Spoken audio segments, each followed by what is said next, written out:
Salut la famille. Tranquille ou quoi, ça va?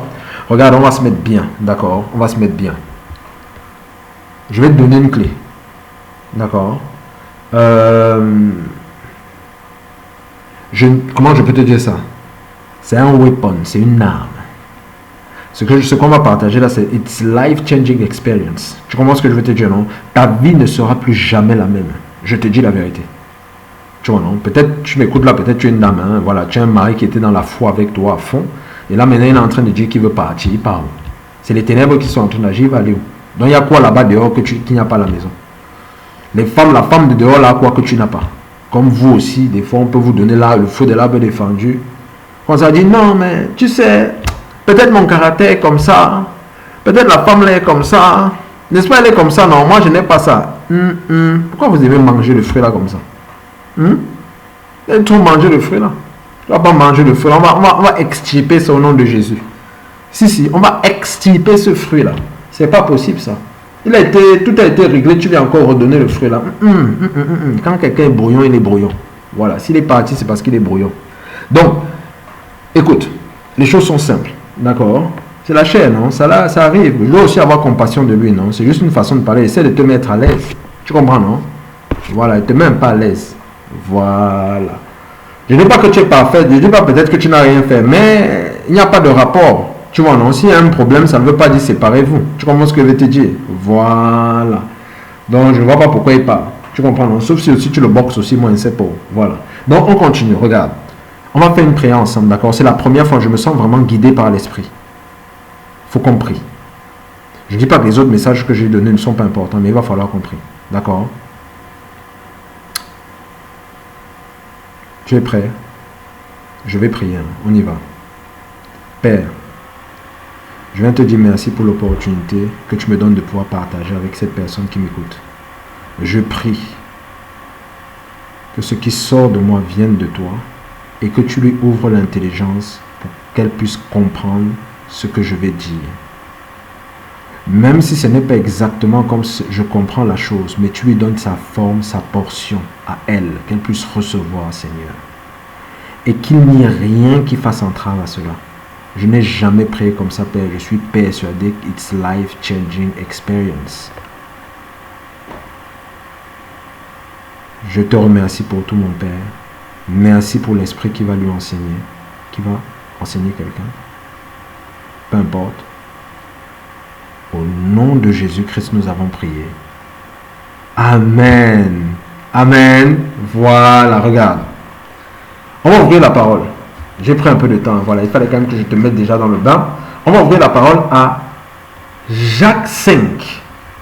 Voilà le weapon avec lequel on est en train de jouer. Jacques 5. Jacques 5. Ouvrons les Écritures. Jacques 5, verset 16. Si tu peux ouvrir la parole avec moi, s'il te plaît. Non, vas-y, ouvre la parole, ouvre la parole. Ouvre la parole avant que je démarre.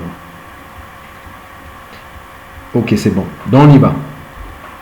Il est écrit: confessez vos péchés les uns les autres et priez les uns pour les autres afin que vous soyez guéris.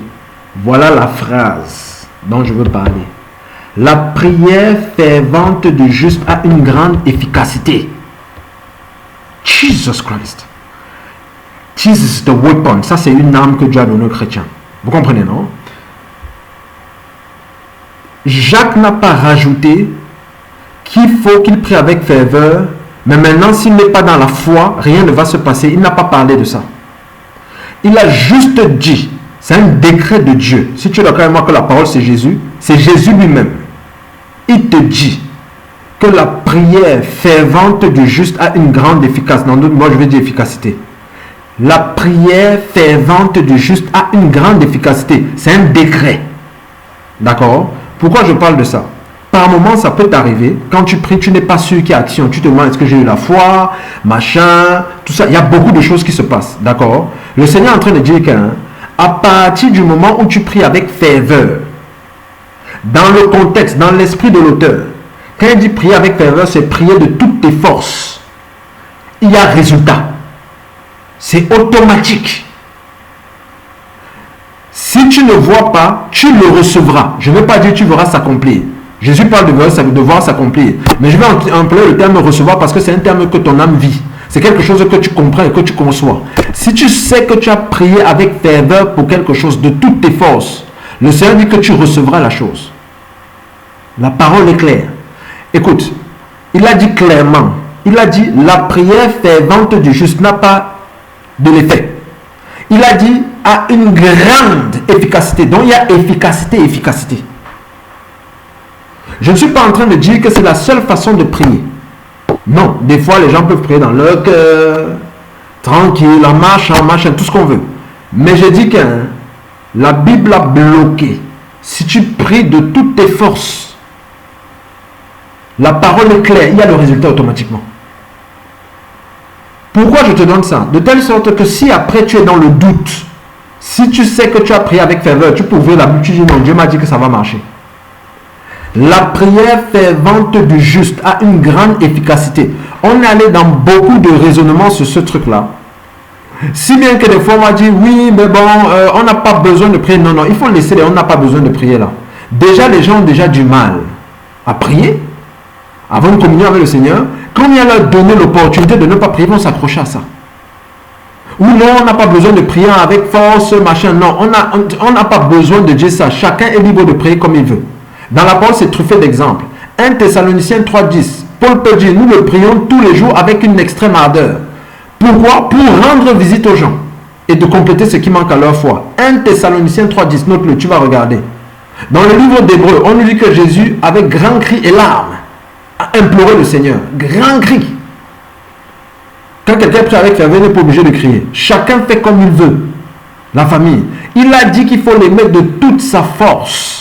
De toute notre force. Le cri là, c'est d'abord pour Dieu. Les larmes, c'est d'abord pour Dieu.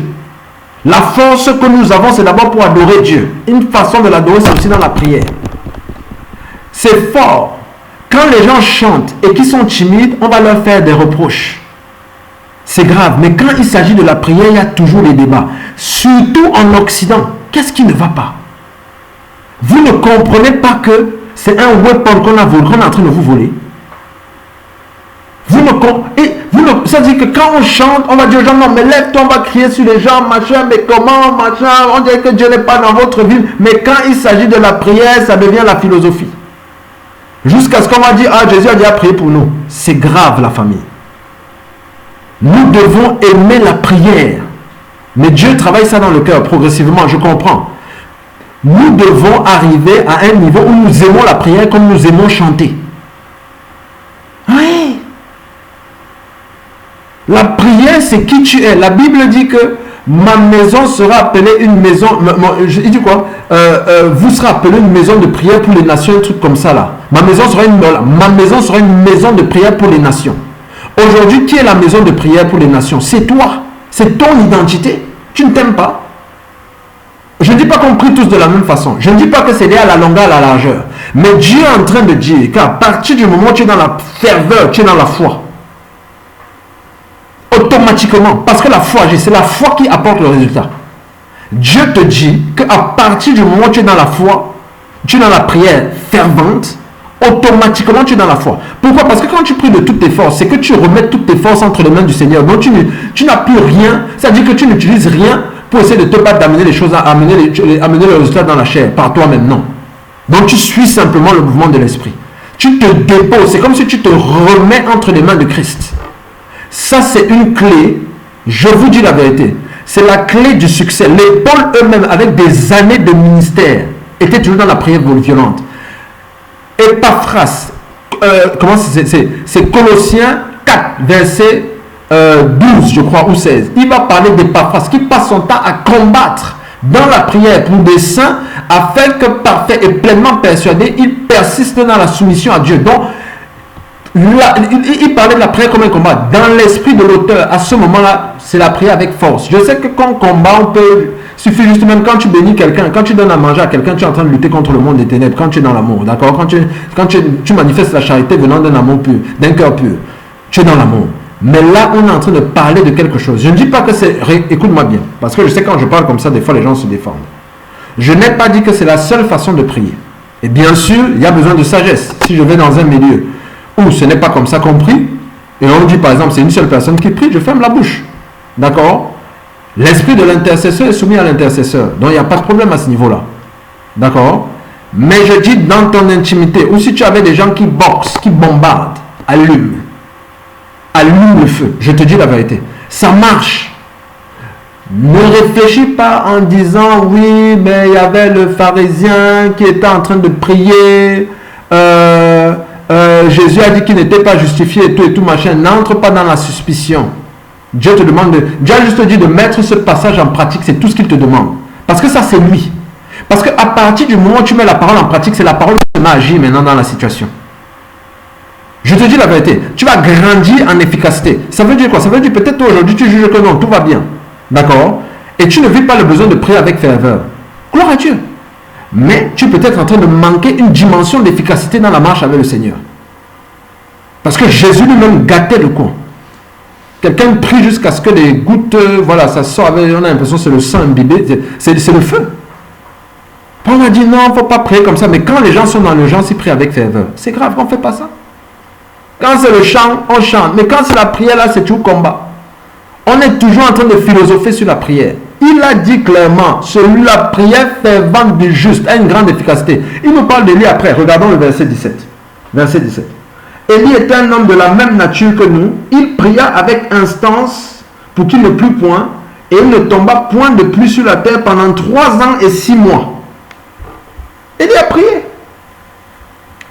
On dit qu'il priait avec instance. Instance, là, on a vu Jésus. Quand vous lisez la parole, quand Jésus a dit, maintenant, on dit qu'il priait avec instance. Fire. Ça dit que les Paul disent avec extrême ardeur. 1 Thessaloniciens 3,10. Les gars étaient déjà avancés dans le ministère. Hein. Ce n'étaient pas des enfants. Hein. C'était des solides, c'était des rochers, entre guillemets, en Christ, au nom de Jésus. Mais les gars priaient, tu avais ferveur. L'Occident, là, quand on arrive en Occident, là, voilà, on commence à beaucoup philosopher. Parce que voilà, ici, là, ça va en Afrique, même pour le courrier, quand tu dois recevoir un paquet, là, tu es obligé de prier. Hein, des fois, voilà, on ne sait jamais. Alors qu'ici, c'est juste, quand ils doivent recevoir le paquet, est-ce que vous priez? Je suis sûr que vous ne priez même pas. Vous ne pensez pas à prier.